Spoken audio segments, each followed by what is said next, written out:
అబ్బో ఇక్కడ కేజీ చీరలు కొంటే అర కేజీ చీరలు ఫ్రీ అంట. మంగళ్య షాపింగ్ మాల్, కేజీల్లో సేల్, టన్నుల్లో ఆనందం. Hello viewers, welcome to I dream mind matters with Vijitha.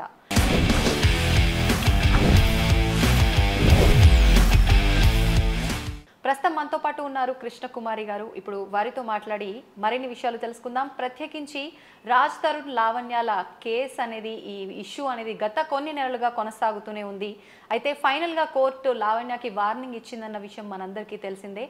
మరొక కొత్త కేసు కూడా ఇప్పుడు లావణ్య పైన నమోదయ్యింది అని చెప్పి వింటున్నాం. అసలు ఆ కేసు ఏంటి, ఎందుకు మళ్ళీ కేసు నమోదయ్యింది లావణ్య పైన, ఇలాంటి విషయాలన్నీ కూడా ఇప్పుడు మేడంతో మాట్లాడి చర్చిద్దాం. నమస్తే మేడం. నమస్తే మేడం, మనం వింటూనే ఉన్నాం, దాదాపు సంవత్సరం కావస్తుందో ఏమో అనుకుంటా, గత కొన్ని నెలలుగా ఈ విషయం కొనసాగుతూనే అంతే డైలీ సీరియల్ లాగా వెళ్తూనే ఉంది. ఇప్పటికీ 9 కేసులు ఉన్నాయి లావణ్య పైన. మరొక కొత్త కేసు కూడా నమోదైందని చెప్పి వింటున్నాము. ఆల్రెడీ కోర్టు ఆమెకి వార్నింగ్ ఇచ్చినట్టుగా, అయినా కూడా తను ఆగిపోకుండా మళ్ళీ రాజ్ తరుణ్ ఏదైతే విల్లా ఉందో ఆయన అమ్మేసిన ఆయన సొంత ఇల్లు, అక్కడికి వెళ్ళి గొడవ చేసినట్టుగా విన్నాము. మళ్ళీ కేసు అనేది వేయటం జరిగిందా, అసలు ఏంటి కారణం ఏంటి, ఎటువంటి కేసు వేయబడింది తన పైన? ఇప్పుడు చివరిగా మాట్లాడుకుంటే కనుక చివరి కేసు ఏంటి అంటే, తను రాజ్ తరుణ్ భార్యగా ఏ విధమైన ఆధారాలు లేవు.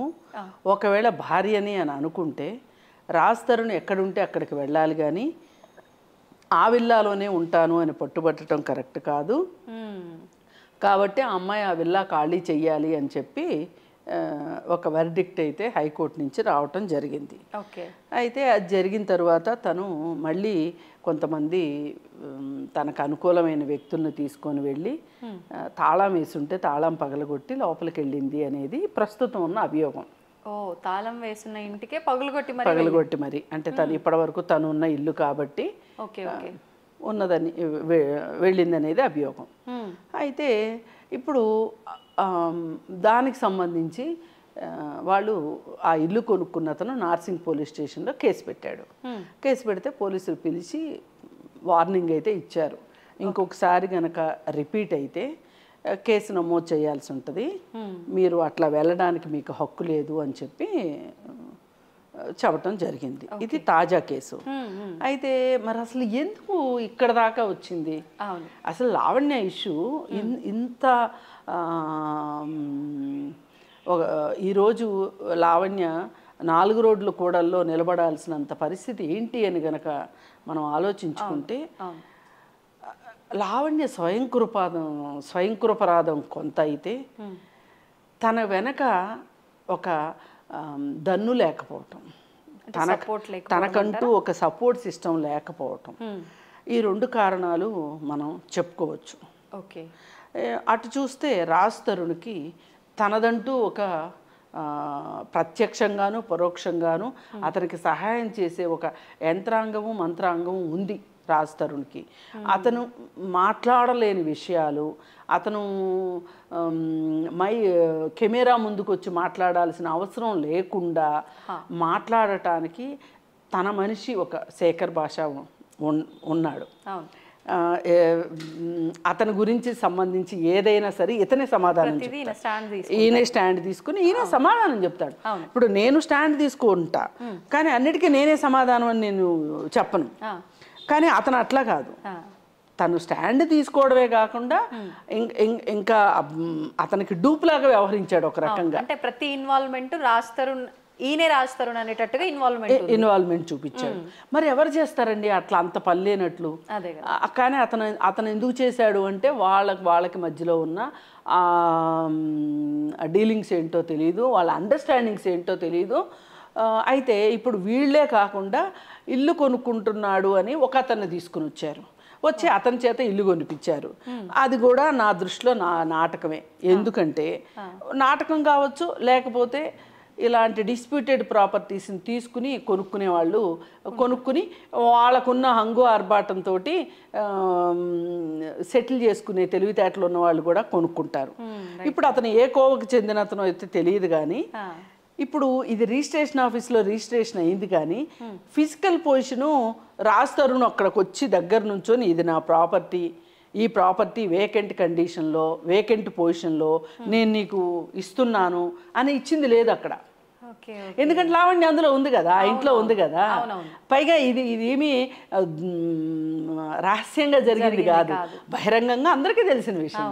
అందరికీ తెలిసిన విషయమే అయితే కూడా ఇప్పుడు మామూలుగా అయితే గనక ఇట్లాంటి ఆటంకాలు వస్తే రాజ్ తరుణ్కి అతనికి ఏ లాలూచి లేకపోతే అతను ఏం చెయ్యాలి అంటే రాజ్ తరుణ్ మీద లావణ్య మీద కేసు వేయాలి.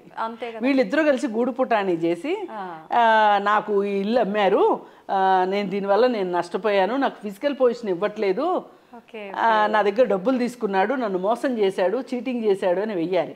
అతనేం వేయకుండా లావణ్యకు వ్యతిరేకంగా పోలీస్ స్టేషన్లో కంప్లైంట్ ఇచ్చాడు. అంటే దీన్ని బట్టి మీరు అన్నట్టుగా అంతా కలిసి డబుల్ గేమ్, వాళ్ళందరూ కలిసి ఒక కుట్రలాగా చేసి లావణ్య పైన నెగ్గారు వీళ్ళు. అయితే లావణ్య పైన ఇలా నెగ్గడానికి లావణ్య వైపు నుంచి ఉన్న కారణాలు ఏంటి అనేది కానీ మనం చూసుకుంటే, లావణ్య తప్పుల పైన తప్పులు చేస్తూ ఈ రోజుకి కూడా ఎవరు తనకి నిజమైన శ్రేయోభిలాషులు, ఎవరు తన వైపు ఉంటారు, ఎవరు తన పక్కన నిలబడతారు అనే విషయంలో ఆ అమ్మాయికి క్లారిటీ లేదు. ఉన్నదంతా ఆవేశం, ఉన్నదంతా అర్థం పర్థం లేని పనులు, అలాగే అసలు ఒక భయం లేనితనం. ఈ భయం లేనితనం ఎక్కడి వరకు తీసుకొచ్చింది అంటే, చదువుకునే వయసులో చదువుకోలేదు, ఒక సరైన కెరీర్ని ఏర్పాటు చేసుకోలేదు, తల్లిదండ్రుల మాట వినలేదు, డబ్బుల్ని విచ్చలవిడిగా ఖర్చు పెట్టడము, వేరే వాళ్ళ చేత ఖర్చు పెట్టించటము. తను ఇలా ఉండాల్సింది కాదు. ఇప్పుడు నిజంగా మాట్లాడుకుంటే ఓన్లీ డాటర్ తను, తమ్ముడు సొంత తమ్ముడు కాదు, ఎవరో అబ్బాయిని వాళ్ళు పెంచుకున్నారు. వాళ్ళ ఫాదర్కి ఒక బడ్డీ కొట్టుంది.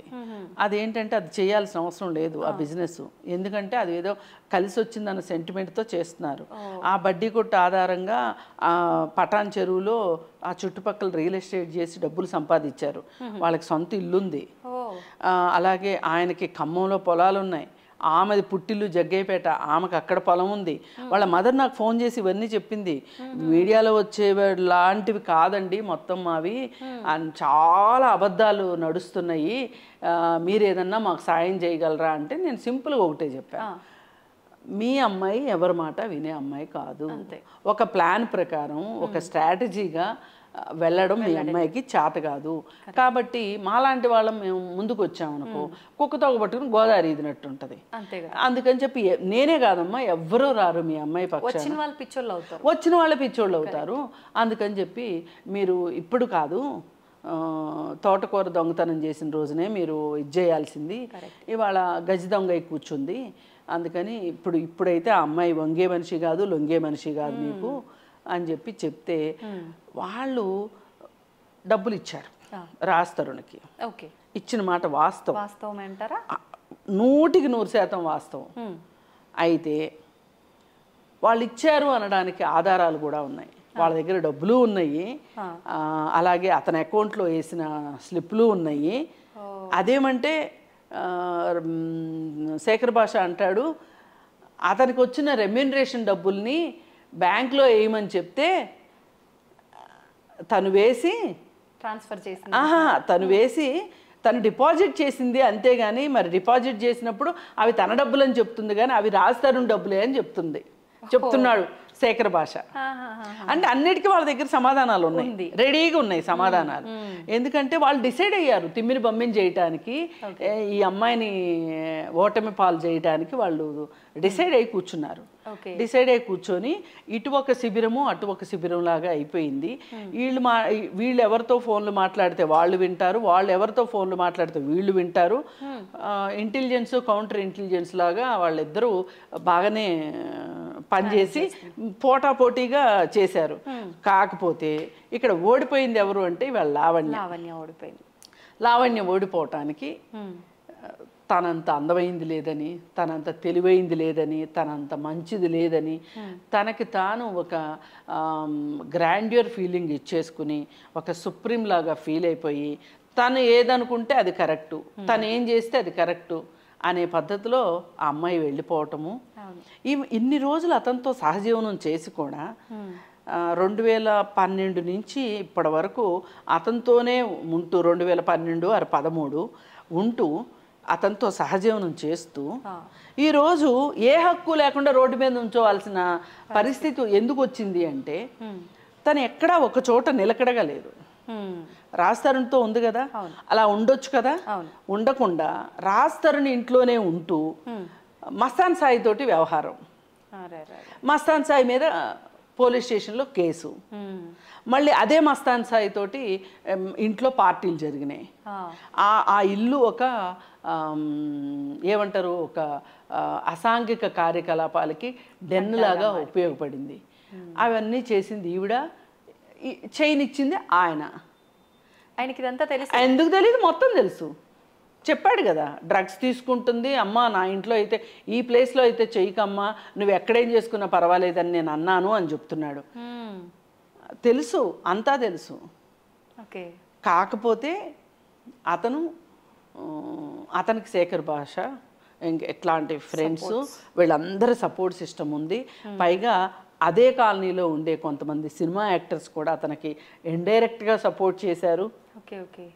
కానీ ఏ సపోర్టు లేని మటుకు ఈ అమ్మాయికి సపోర్ట్ సిస్టమ్ లేకపోగా చేతులారా చేసుకున్న తప్పులు, వాస్తవం అది మాత్రం చేతులారా చేసుకుంది.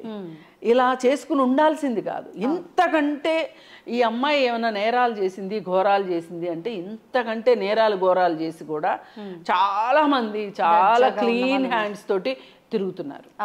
పెద్ద పెద్ద కార్పొరేట్ లాబీయిస్టులు ఉన్నారు, లేడీస్ కూడా. అసలు మంత్రుల దగ్గర పనులు చేయిస్తామని చెప్పి డబ్బులు తీసుకునే ఆడవాళ్ళు ఉన్నారు. ఇలా రకరకాల చేస్తున్నారు. అలాగే చీటీలు అని చెప్పి డబ్బులు మోసం చేస్తున్న వాళ్ళు ఉన్నారు, గంజాయి దొంగలు ఉన్నారు, రకరకాల దొంగలు ఉన్నారు. కానీ ఇవాళ లావణ్య ఎందుకు ఈ పరిస్థితి వచ్చింది అంటే ఆ అమ్మాయికి భయం లేదు, ముందు జాగ్రత్త లేదు.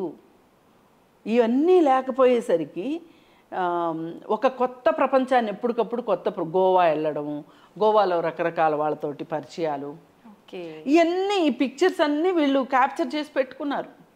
అవన్నీ ఇప్పుడు మీడియాలో ఇస్తూ ఉంటే తన తప్పని ప్రూవ్ అవ్వటానికి ఒకటి చాలు, చాలు అంతే కదా. తను అందరి ముందు ఇప్పుడు తనకు అసలు ఏ సపోర్టు సిస్టమ్ లేదు. ఇప్పుడు నేను కూడా ఎందుకు మాట్లాడుతున్నానంటే ఏ ఆడపిల్లలైనా ఇలాగ ఉన్న ఆడపిల్లలు ఎవరన్నా ఉంటే జాగ్రత్త కోసం మనం అవగాహన కోసం ఇది మాట్లాడడమే కానీ లావణ్య మీద ఏమి సింపతి కోసం కానీ లేకపోతే అమ్మాయికి ఇలా జరగకుండా ఉండాల్సింది. ఆ అమ్మాయి ఇలా జరగడానికి అవకాశాలు ఎక్కువ ఉన్నాయి. ఆ అమ్మాయి చేసుకున్న పనులు అవన్నీ అంటే తన చేతులారా తనే చేసుకుంది. ఒక రకమైనగా అంటే వయస్సుంటి అన్ని రకాలుగా మెయింటైన్ చేసి బిహేవ్ చేసి మెచ్యూరిటీ లేకపోవటమో మొత్తానికి తొందరపాటో కానీ తన ఊబిలో తనే పడిపోయింది. అసలు ఊబి చేసుకుంది, తనే తయారు చేసుకుంది, నిర్మాణం చేసుకుని ఆ ఊబిలో పడిపోయింది. మరి ఇటు తల్లిదండ్రుల దగ్గర నుంచి ఎంతో కొంత ఫైనాన్షియల్ బ్యాక్గ్రౌండ్ ఉండి కూడా ఇలా చేసుకుంది. అటు చూసుకుంటే రాజ్-తరుణ్కి వాళ్ళ తల్లిదండ్రుల బ్యాక్గ్రౌండ్ ఏంటంటే వాళ్ళ ఫాదర్ బ్యాంకులో పనిచేసేవాడు. పనిచేసే అతను దొంగ బంగారము బ్యాంకులో పెట్టి లోన్ తీసుకొని చాలామంది దగ్గర అప్పులు చేసి ఆ లోన్ విషయం బయటపడి బ్యాంక్ నుంచి సస్పెండ్ అయ్యి కేసు అయ్యింది అతని మీద. ఈ రోజుకి ఒక 20-30 మందికి వాళ్ళు డబ్బులు ఇవ్వాలి వైజాగ్లో. వాళ్ళ ఫాదరు మదరు ఇద్దరు. ఒకరిద్దరు నాకు కూడా ఫోన్ చేశారు, ఇట్లా డబ్బులు ఇవ్వాలి అని. వాస్తవమే అంటారా మేడం? అంటే 100% బేసిక్ గా ఎవరి గురించి అయినా ఏదైనా ఒకటి నెగిటివ్ గా వచ్చిందంటే ఇంకా నలుగురు స్ప్రెడ్ చేయడానికి చూస్తారు కదా. అంటే ఇప్పుడు నెగిటివ్ గా వచ్చిందంతా లావణ్య మీద వచ్చింది. కేసులన్నీ ఒకదాని మీద ఒకటి పైలప్ అయింది లావణ్య మీద, వాళ్ళ మీద ఏమి లేదు కదా. ఇప్పుడు అందరూ ఏమనుకుంటున్నారు, రాజ్-తరుణ్ నోట్లో నాలుగు లేనోడు, రాజ్-తరుణ్ భయస్థుడు, రాజ్-తరుణ్ పిరికోడు, రాజ్-తరుణ్ ఆడిచ్చింది లావణ్య, ఇలా వాళ్ళ అమ్మా నాన్న వస్తే వాళ్ళు వెళ్ళిపోయేటట్లు చేసింది. ఒకప్పుడు వాళ్ళ అమ్మా నాన్నే లావణ్యే చూసుకుంది, వాళ్ళ అమ్మా నాన్నే కాదు, రాజ్-తరుణ్ వాళ్ళ తాతని నాయనమ్మను కూడా లావణ్యే చూసింది. ఇది చాలామంది చాలా నిజాలు తెలియవు. ఇంత జరిగి కూడా తన జీవితాన్ని తనే నట్టేట ముంచుకుంది. ఇప్పుడు వాళ్ళ అమ్మ రాజ్-తరుణ్ వాళ్ళ అమ్మ నాన్న చూడడానికి ఇష్టపడకపోతే ఈ అమ్మాయి కారు వేసుకొని వెళ్ళి అక్కడికి వెళ్ళి ఆ ముసలోళ్ళని తీసుకొచ్చి తను ఇక్కడ చూసింది. వీళ్ళ దగ్గర పెట్టుకొని ఇప్పుడు పిల్లిలాగా రాస్తరుని ఎన్నిళ్ళు మారితే అన్నిళ్ళు లావణ్య వచ్చింది. ఈ విల్లా గృహప్రవేశం కూడా లావణ్య ఇద్దరు కలిసే చేశారు. అవన్నీ చూస్తే ఎవరైనా వాళ్ళిద్దరు భార్యాభర్తలనే అనుకుంటారు ఖచ్చితంగా. అయితే మస్తాన్ సాయితోటి కనుక ఈ అమ్మాయి వ్యవహారం నడపకపోయినా, గుంటూరు స్టేషన్లో కేసు పెట్టకపోయినా ఇప్పుడు ఈ లావణ్యకి ఈ పరిస్థితి వచ్చి ఉండేది కాదు. అంటే ఇవి జరగకపోయి ఉంటే వీళ్ళిద్దరు కలిసి బాగుండే వాళ్ళు, బాగానే ఉండేవాళ్ళు. అసలు రాస్తరునికి హైకోర్టులో బెయిల్ ఎలా వచ్చింది? గుంటూరులో ఈ అమ్మాయి మస్తాన్ సాయి మీద పెట్టిన కేసు ఎఫ్ఐఆర్ కాపీ చూపిస్తే అప్పుడు ఓహో ఈ అమ్మాయి ఇతను ఒక్కడితోనే లేదు, మల్టిపుల్ రిలేషన్స్ ఉన్నాయి కాబట్టి ఇతని సహజీవనాన్ని ఎందుకు వ్యాలిడేట్ చెయ్యాలి అని చెప్పి అతనికి బెయిల్ వచ్చింది, ముందస్తు బెయిల్. లేకపోతే వచ్చుండేది కాదు. అంటే నిజంగా మీరు అన్నట్టు అన్ని పిచ్చి పనులే. రేపేం జరగబోతుంది అని ఆలోచించకపోవటం, ముందు చూపు లేకపోవటం, జరగబోయేదాన్ని ఊహించలేకపోవటం, ఇవన్నీ లక్షణాలు ఏంటి అంటే తను మానసికంగా ఒక ఉద్రేకపూరితమైన మనస్తత్వము, ఒక భయం లేకపోవటము, రేపటి గురించి ఆలోచన లేకపోవటము, ఒక మనిషిగా భయభక్తులు అంటారు చూడండి, అవి ప్రతి మనిషికి ఉండాలండి.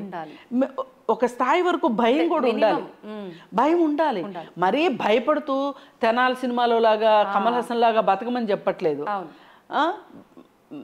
అలా అని అలా మనం అవసరాన్ని బట్టి ఇప్పుడు అమ్మాయి చదువుకునే వయసులో సరిగ్గా చదువుకోవాలి, ప్రొఫెషనల్గా సరిగా ఎక్కడా తన కాళ్ళ మీద తను నిలబడటానికి అవకాశం లేకుండా చేసుకుంది. ఇప్పుడు ఇన్నాళ్ళు రాస్తరుణ్ అంటే అతనితో ఉంది, మధ్యలో వ్యవహారాలు చేసింది. ఇవాళ ఏది తనను నిలబెడుతుంది చెప్పండి? మళ్ళీ ఏం లేదు ఆమె నిలబడడానికి లేదు. మళ్ళీ బ్యాక్ టు ది పెవిలియన్ అన్నట్లు తల్లిదండ్రుల దగ్గరికి వెళ్ళాల్సిందే. పాపం నాకు ఆ ఫాదరు లావణ్య ఒక్కొక్క పిల్ల తప్పితే ఏమీ లేని పరిస్థితి ఇవాళ. ఇది ఏ అమ్మాయికైనా సరే ఇది ఒక గుణపాఠం కావాలి. ఇది ఒక కేస్ హిస్టరీగా చూస్తున్నా నేను, ఒక కేస్ స్టడీగా చూస్తున్నాను నేను దీన్ని. అమ్మాయిలు నేర్చుకోవాలి. ఇప్పుడు చాలామంది అమ్మాయిలు పల్లెటూర్ల నుంచి, చిన్న చిన్న టౌన్ల నుంచి మహానగరంలో ఉద్యోగాలు ఎత్తుక్కుంటూ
ఇట్ ఈస్ యాజ్